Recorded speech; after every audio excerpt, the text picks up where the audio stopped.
నమస్తే, నా పేరు Maheswararao Kondapalli advocate. Welcome to our YouTube channel know your లా.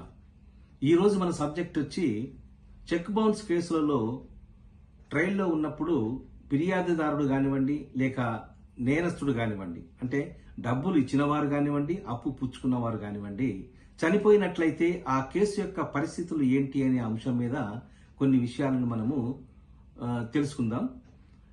అయితే ఈ రోజుల్లో ఈ బ్యాంక్ చెక్కులు అనేవి ప్రముఖ పాత్ర పోషిస్తున్నాయి. ఎందుకంటే వ్యాపార సంస్థల్లో కానివ్వండి, ప్రభుత్వ పరంగా కానివ్వండి, ప్రైవేటు వ్యక్తుల ద్వారాగా అప్పులు ఇచ్చిపుచ్చుకోవడంలో కానివ్వండి, ఈ చెక్కులు అనేవి కీలకమైనటువంటి పాత్ర పోషిస్తున్నాయన్న మాటలో ఎలాంటి సందేహం కూడా లేదనే చెప్పాలి.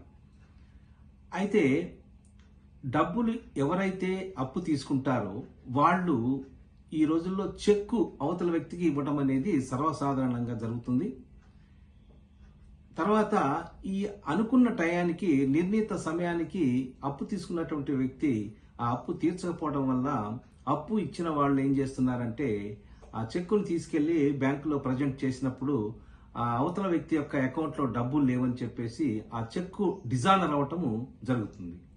ఇలా డిజానర్ అయినప్పుడు ఏం చేస్తున్నారు, వాళ్ళు అప్పు ఇచ్చిన వాళ్ళు ఒక లాయర్ గారి దగ్గరికి పోయి వాళ్ళకు ఒక లీగల్ నోటీసు ఇప్పించడం జరుగుతూ ఉంది. లీగల్ నోటీసు ఇచ్చిన 15 రోజుల టైంలో కూడా అవతల వ్యక్తి స్పందించకపోయినట్లయితే ఆ వ్యక్తి మీద under section 138 negotiable instrument act కింద కేసుని ఆ యొక్క బ్యాంకు ఇలాకాలో ఉన్నటువంటి judicial magistrate of first class వారి యొక్క కోర్టులో ఫైల్ చేయటం జరుగుతుందన్నమాట. ఇలా ఫైల్ చేసినప్పుడు అది ఆ కేసు విచారణలో ఉన్నప్పుడు ఈ ఫిర్యాదుదారుడు కానివ్వండి లేక నేరస్తుడు కానివ్వండి చనిపోయినట్లయితే ఏం జరుగుతుంది? వాస్తవానికి డబ్బులు తీసుకున్నటువంటి నేరస్తుడు చనిపోయినట్లయితే ఆ కేసుని కోర్టు వారు క్లోజ్ చేస్తారు. ఎందుకంటే ఇది క్రిమినల్ లయబిలిటీ ఉన్నటువంటి అంశం. ఈ క్రిమినల్ లయబిలిటీ ఎవరి మీద అయితే ఉంటుందో దాన్ని, ఆ లయబిలిటీని వేరొకళ్ళ మీదకు ట్రాన్స్ఫర్ చేయడానికి ఎలాంటి అవకాశము లేదు గనక అక్యూజ్డ్ చనిపోయినట్లయితే ఆ కేసుని అబెట్ చేస్తారు. సో ఇక మనకి డబ్బులు ఎలా రావాలి అని చెప్పి అనుకోవచ్చు.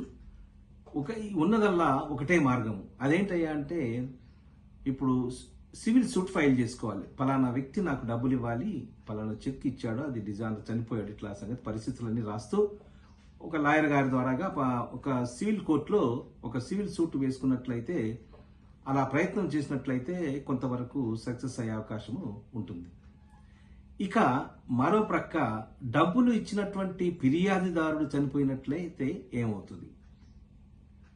ఇలాగ ఫిర్యాదుదారుడు అంటే డబ్బులు ఇచ్చినటువంటి వ్యక్తి చనిపోయినట్లయితే అతని వారసులు ఎవరైతే ఉంటారో, కొడుకులు కానివ్వండి, కూతుళ్ళు కానివ్వండి, భార్య, అన్నదమ్ములు కానివ్వండి, లేక వ్యాపారస్తులలో పార్ట్నర్స్ కానివ్వండి, ఆ కేసును నడిపించడానికి ఒక మెమో లాంటిది లెటర్ ఫైల్ చేసినట్లయితే కోర్టు వారు అనుమతిస్తారు.